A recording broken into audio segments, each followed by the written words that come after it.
Hello and welcome back to our channel. So today in this video we will be discussing about how to reset pin in Oculus app. So without wasting much of our time, let's get straight into the video.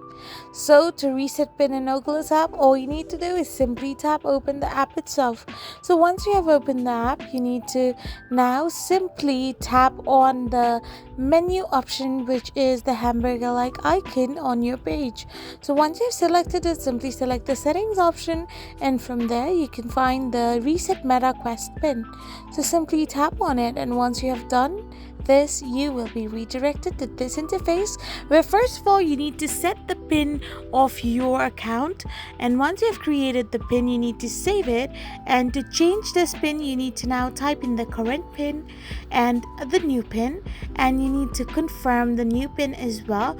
And after you are done filling in all these three credentials, hit the save button to reset your pin on Oculus. I hope you found this video helpful, so don't forget to hit that subscribe button and do give us a thumbs up. We will be back again with these informative videos.